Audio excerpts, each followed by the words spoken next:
All right.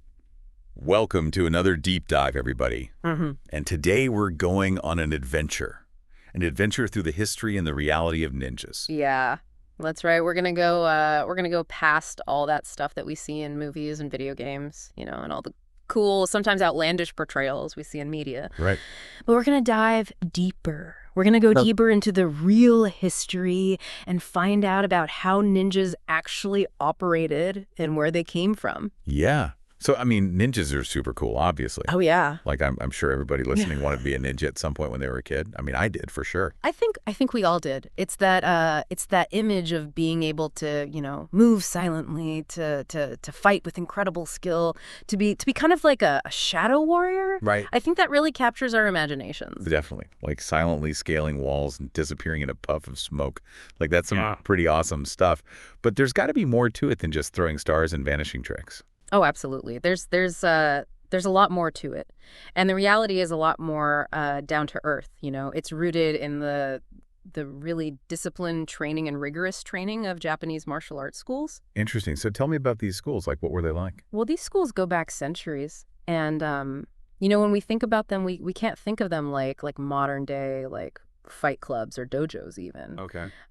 They were more like ancient academies. Yeah. They placed a really big emphasis on knowledge, on discipline, and on technique. And it's really this trifecta, this combination of knowledge, discipline, and technique that shaped the ninja into the legendary figures that we know today.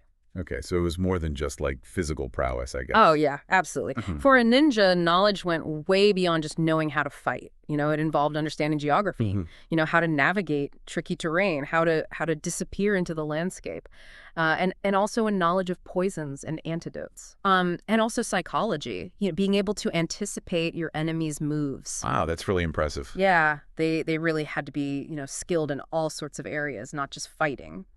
So what about the discipline aspect? Was it all about pushing their bodies to the limit, kind of like what we see in movies sometimes? Well, yeah, I mean, physical training was obviously very, very important, but the ninjas' discipline really extended to their minds as well. They had to cultivate intense focus.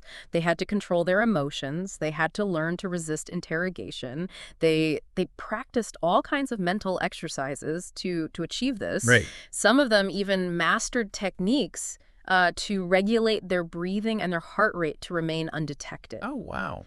Can you imagine the self-control that must take? Yeah, that's crazy, like almost superhuman. It is, yeah. They were really dedicated to their craft. So technique. What role did technique play in all of this? Technique, well, all that knowledge and discipline had to be applied. So it was all about refining specific skills to a razor-sharp edge. Uh-huh. It could be anything from hand-to-hand combat to stealth movement to the use of tools like the grappling hook or the shuriken, which, by the way, was often used more as a distraction or to create an opening rather than to outright kill somebody. Really? Yeah, it wasn't primarily a killing weapon, but more of a tool for creating chaos and confusion. Huh. That's interesting. So these values, knowledge, discipline, technique, they were woven into like every aspect of a ninja's training. Oh, absolutely. They were essential. It makes sense why they were such Yeah. formidable figures. But how does all this translate to us? Like, we're living in the 21st century. We don't need to be scaling walls or disappearing in a puff of smoke. Yeah. Right. Well, that's what I find so fascinating about it because, these ninja values, they're surprisingly relevant today. I mean, think about it. The discipline to stick to a challenging workout routine, Yeah. the strategic thinking that you need to navigate a tough negotiation at work, or even just the mental focus to learn a new skill. I mean, these all echo that ninja spirit in a way. Yeah. No, you're totally right.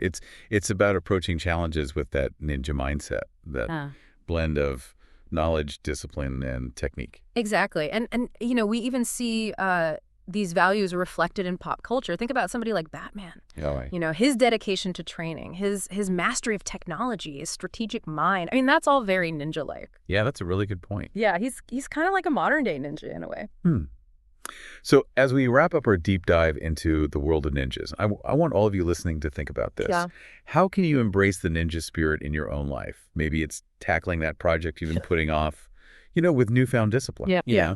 Maybe it's approaching a problem at work with a ninja strategic thinking. Right. Or even just committing to a new hobby with unwavering focus. The possibilities are endless. They really are. Yeah. You don't have to be a warrior in the shadows to benefit from these values. Yeah, absolutely.